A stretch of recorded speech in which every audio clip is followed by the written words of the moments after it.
We're talking about DeFi being the bulk of the issue here when you're looking at hackers targeting certain protocols. But what does this mean for DeFi moving forward? Does the industry have a shot at turning this trajectory around? It does. It does. The targeting of DeFi is inevitable of new technology and new innovations. There's an increased focus as these attacks have increased on cybersecurity at the front end to stop the attacks altogether. There's a lot of effort from cybersecurity companies in the private sector, as well as public sector agencies around the world, to tackle the front end attacks of these DeFi platforms.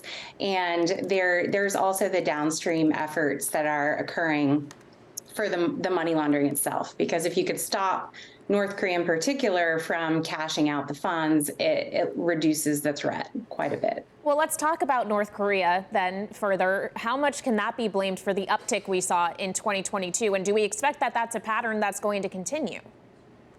Yeah, so the increase in stolen funds by North Korea is about fourfold what it was the previous year. So they made off with about $1.7 billion.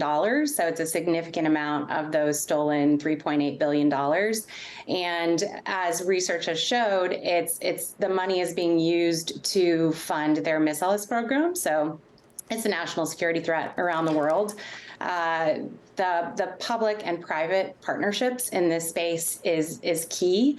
A lot of that $1.7 billion is still sitting on chain. So we are actively working with agencies around the world to freeze portions of that funds whenever possible.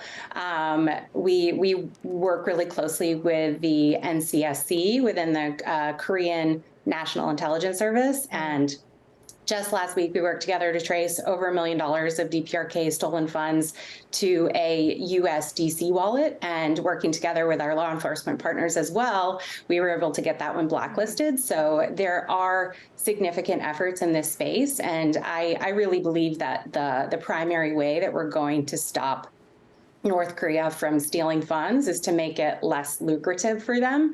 And as much of these 1.7 billion that we can seize back from them before they're able to convert it to fiat is really, really important.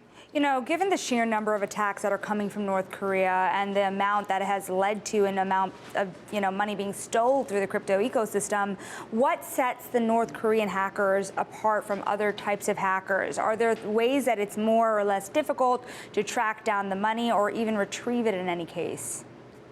They're extremely sophisticated, both in their attack vectors as well as their money laundering. So they really attack crypto platforms from all possible angles. They leverage sort of age-old hacking tactics of malware and phishing, but they also have become very sophisticated in code exploits, where they actually find vulnerabilities within the code of DeFi platforms, and they exploit that code directly within the smart contracts to make off with funds from those protocols. So they are evolving as the technology evolves.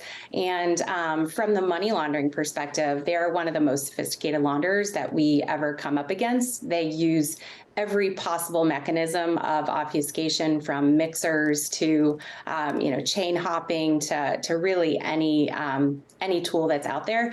And they're continuing to evolve their tactics. Each time there's a sanction or an event that occurs, they change their tactics for money laundering. So they're very sophisticated. It's been very profitable for them. They've made a lot of money. When you compare the amount that they've stolen with the amount that they bring in through legitimate enterprises, it's a significant amount. So they're clearly putting a heavy investment on this hacking effort. Okay, so if you were dealing with such a sophisticated perpetrator in many cases, what can an individual crypto investor do to protect themselves? Yeah, so protecting yourself is, not clicking on emails that are phishing in nature. So you can protect your personal wallets from those types of attacks. The DeFi platforms and the crypto platforms as well, increasing the effort on cybersecurity, and as it relates to the code exploits, increasing the effort on having code audited and increasing those efforts at the front end where the attack vectors are occurring.